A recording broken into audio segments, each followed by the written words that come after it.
শুভ সন্ধ্যা। আপনাদের সাথে আছি আমি শাকিলা মতিন মৃদুলা। প্রিয় দর্শক শ্রোতা, জ্যৈষ্ঠের এই সন্ধ্যায় সবাইকে আমন্ত্রণ জানাচ্ছি শুভ সন্ধ্যার আজকের আয়োজনে। শুভ সন্ধ্যায় আজ থাকছে চলতে থাকা প্রদর্শনী হাত বাড়িয়ে দাও, এনটিভি হাইলাইটস এবং এ সময়ের জনপ্রিয় অভিনেত্রী স্বাগতার সঙ্গে আলাপচারিতা। প্রথমেই চলতে থাকা প্রদর্শনী।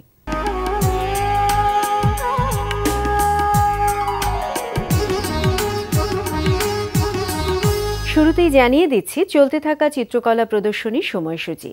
গুলশান বেঙ্গল আর্ট লাউঞ্জে অনুষ্ঠিত হচ্ছে শিল্পী আনিসুজ্জামান সোহেলের একক চিত্রকলা প্রদর্শনী অন্তরঙ্গ ভয়।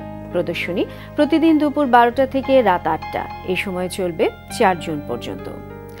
আলিয়াস প্রসেসের লা গ্যালারিতে প্রদর্শিত হচ্ছে চিত্রশিল্পী পারভেজ রিগানের একক চিত্রকলা প্রদর্শনী বিয়ন্ড দ্য হরাইজন।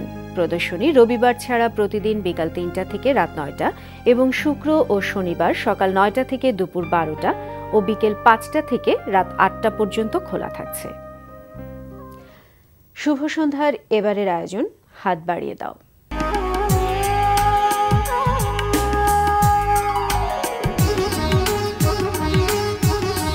শুভ সন্ধ্যায় হাত বাড়িয়ে দাও এর আবেদন দেখে আপনারা যারা সহযোগিতার হাত বাড়িয়ে দিয়েছেন তাদের প্রত্যেকের প্রতি আন্তরিক কৃতজ্ঞতা।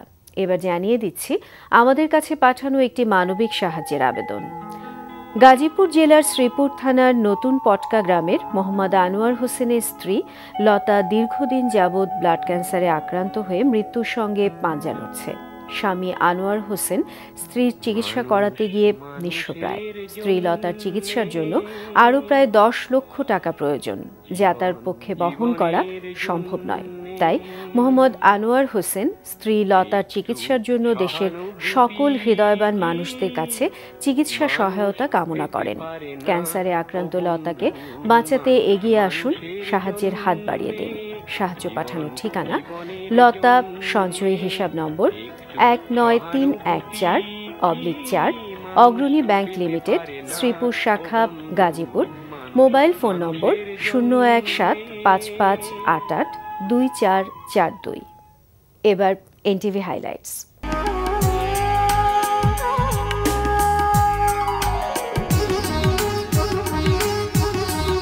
এবার জেনে নিন কি থাকছে এনটিভির রাতের অনুষ্ঠানমালায়। সন্ধ্যা 6:45 থাকছে গৌতম মণ্ডলের প্রযোজনায় তথ্য ও প্রযুক্তি ভিত্তিক অনুষ্ঠান সাইটেক ওয়াচ।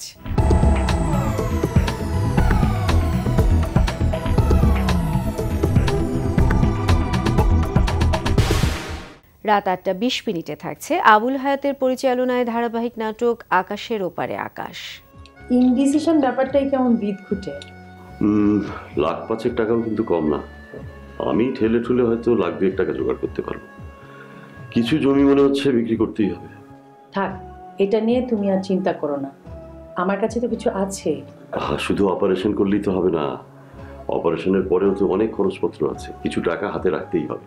রাত 9টায় দেখবেন আলফ্রেড খোকনের প্রযোজনায় ফারহা শারমিনের উপস্থাপনায় সঙ্গীতানুষ্ঠান তারায় তারায় রচিত।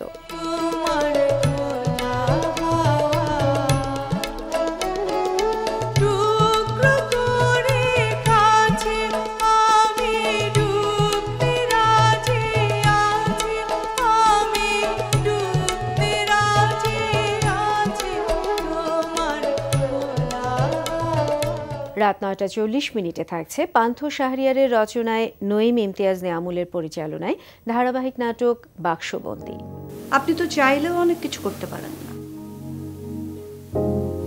মানে রাগ হয় না আপনার নিজের উপর?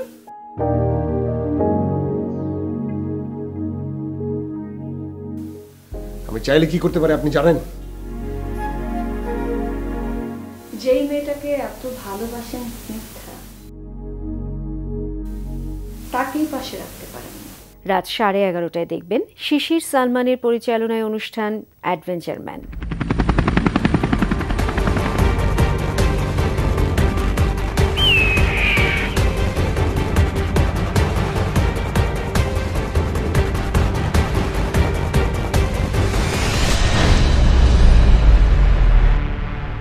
রাত 12:10 রয়েছে টক শো এই সময়।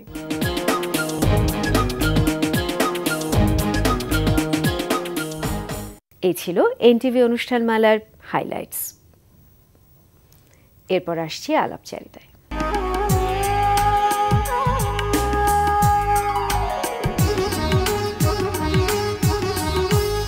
এনটিভিতে প্রচারিত হচ্ছে ধারাবাহিক নাটক বাক্সবন্দী। নাটকটিতে অভিনয় করেছেন অভিনেত্রী স্বাগতা। প্রিয় দর্শক, আমাদের আজকের অতিথি এই সময়ে জনপ্রিয় অভিনেত্রী স্বাগতা। অভিনয় নিয়ে ব্যস্ততা সম্পর্কে জানতে চলুন কথা বলি অভিনেত্রী স্বাগতার সঙ্গে। শুভ সন্ধ্যা। আপনাকেও। ভালো আছেন? জি, আপনি? ভালো আছি।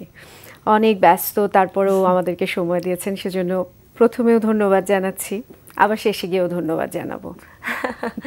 না, আসলে অনেক কাজ, তার মধ্যে এই চ্যানেলেও আমার একটা কাজ যাচ্ছে। সো এখানে বাক্সবন্দী একটি নাটক যাচ্ছে, ধারাবাহিক যাচ্ছে। সো আসাটা আমার একটা দায়িত্বের মধ্যে পড়ে, তো তাই আসলাম, আসতে ভালো লাগে।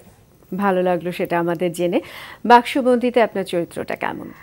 বাক্সবন্দিতে আমার ক্যারেক্টারটা খুবই মিস্টেরিয়াস, মানে খুবই ম্লান একটা মেয়ে যার রিয়াকশন খুব কম, কিন্তু ইনার রিয়াকশন অনেক, এরকম একটা ক্যারেক্টার। এখন খুবই এতটাই মানে ঝাপসা একটা ক্যারেক্টার। জীবিত সে না মৃত, সে মানুষ নাকি কোনো সোল নাকি কি, এটা বোঝা যাচ্ছে না এখন। তো ইটস আ ওয়ান্ডারফুল ক্যারেক্টার আমার মনে হয়। প্লে করতে খুবই ভালো লেগেছে, বিকজ স্ক্রিপ্ট ছিল পান্থদার। উনি খুবই ভালো স্ক্রিপ্ট লেখেন, ওনার শব্দচয়নে ডায়লগ বলতে আমার খুবই ভালো লাগে, নিয়ামুল ভাই ডিরেকশনে।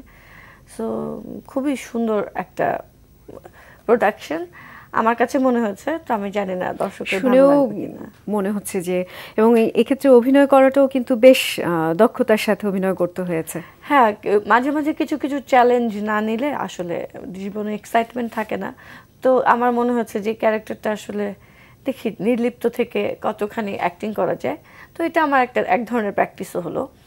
ভালো একটা ক্যারেক্টার ছিল। এই চরিত্রটার সাথে কি স্বাগতার বাস্তবের মিল খুব বেশি আছে? একদম না, সেক্ষেত্রে তো আরেকটু কঠিন হয়েছে। সেটা হয়েছে, বাট এখন মানে অভিনয় করতে করতে মানে এই সময় এসে বিভিন্ন ধরনের চরিত্র করাটা প্র্যাকটিস হয়ে গেছে, এটা একটা ব্যাপার। আরেকটা হচ্ছে গিয়ে যখন যে চরিত্রের যদি একবার ঢুকে যেতে পারি, তাহলে আসলে আমার নিজের চরিত্রে আমি থাকি না। তো ব্যাপারটা অতটা কঠিন না, বাট কনসেন্ট্রেট করতে হয়। কোয়ার্টিস্টদের সম্পর্কে জানতে চাইছি। বাক্সবন্দিতে আমার সাথে বেশিরভাগ সিকোয়েন্সে নিশোর সাথে ছিল। আমরা খুব আগের বন্ধু, বেশ ক্যারিয়ারের শুরুর দিক থেকে আমরা একসাথে কাজ করি। সো সেই দিক থেকে আমরা অনেক ফ্রেন্ডলি, মানে একটা শেয়ারিংয়ের ব্যাপার আছে যে ওকে তুই যদি এভাবে পারফর্ম করিস, মানে এটাও আসলে একটা অনেক বড় ব্যাপার। একটা প্রোডাকশনে কাজ করলে দুজনের কেমিস্ট্রি যদি না থাকে, তাহলে সেটা রিফ্লেকশন পর্দায় আসে।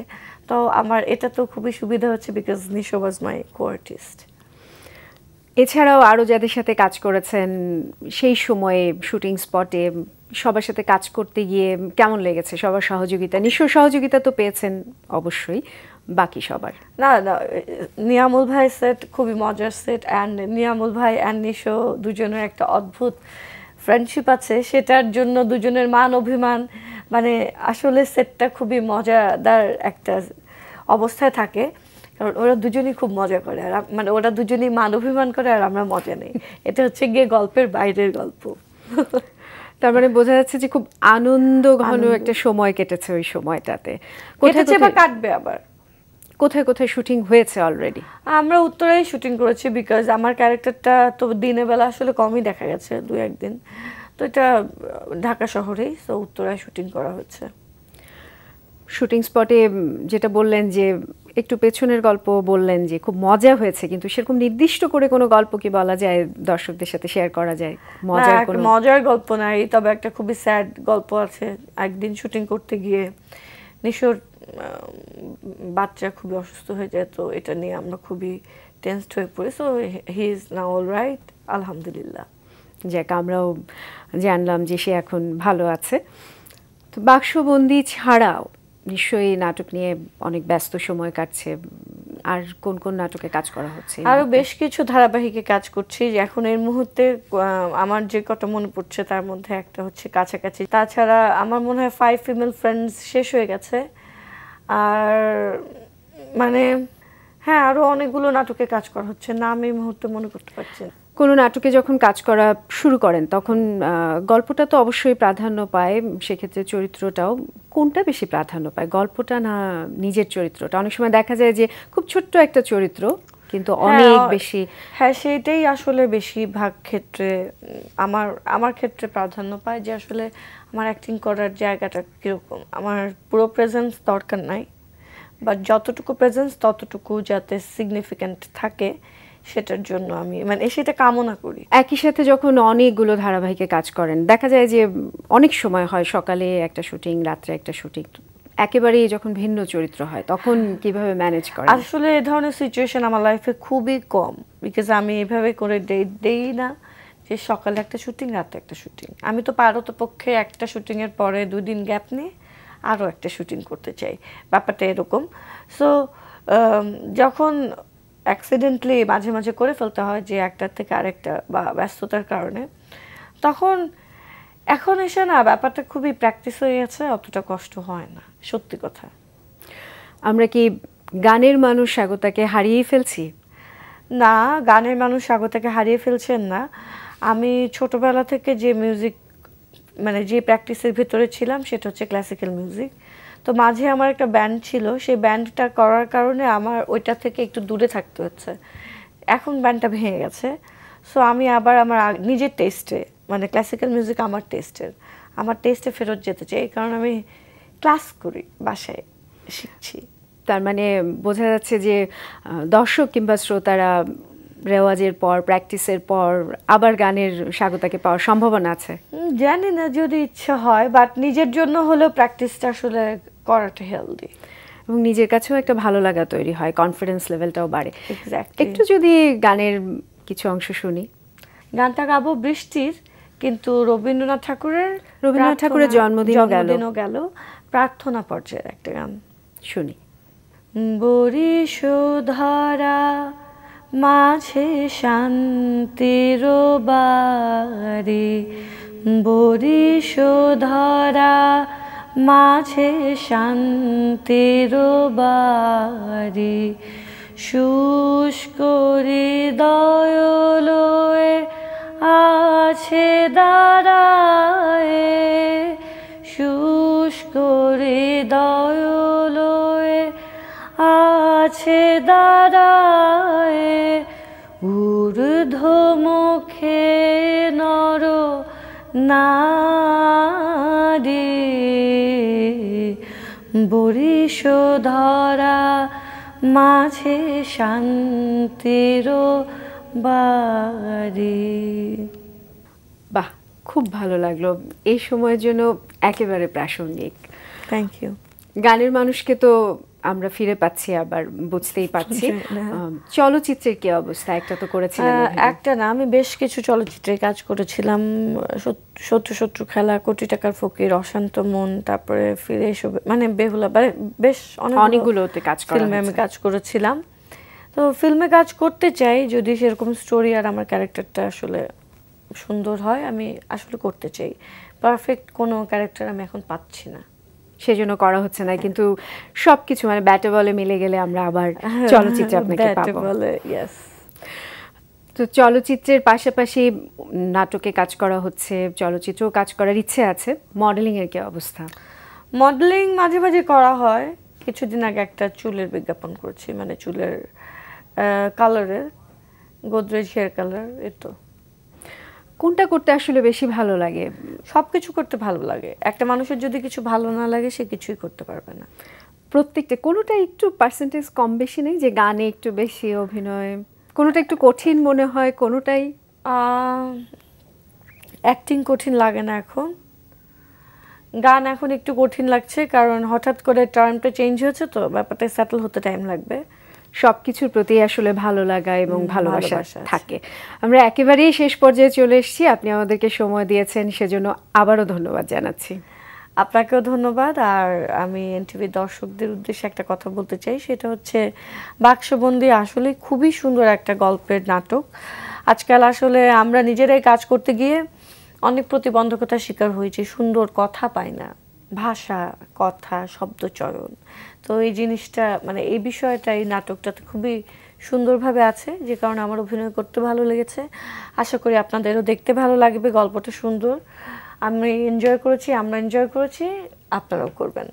প্রিয় দর্শক, কথায় কথায় আমরাও চলে এসেছি অনুষ্ঠানের শেষ প্রান্তে। আমাদের সঙ্গে যোগাযোগের ঠিকানা প্রযোজক শুভ সন্ধ্যা, এনটিভি বিএসসিসি ভবন, 7তলা 102 কাজী নজরুল ইসলাম এভিনিউ, কারওয়ান বাজার, ঢাকা 1215। আমাদের ইমেল অ্যাড্রেস shubhosandha@ntvbd.com। প্রিয় দর্শক, এনটিভিতে সম্প্রচারিত সংবাদ ও অন্যান্য সকল অনুষ্ঠান দেখতে লগ ইন করুন www.ntvbd.com-এ। সবাই ভালো থাকুন, নিরাপদে থাকুন। শুভ সন্ধ্যা।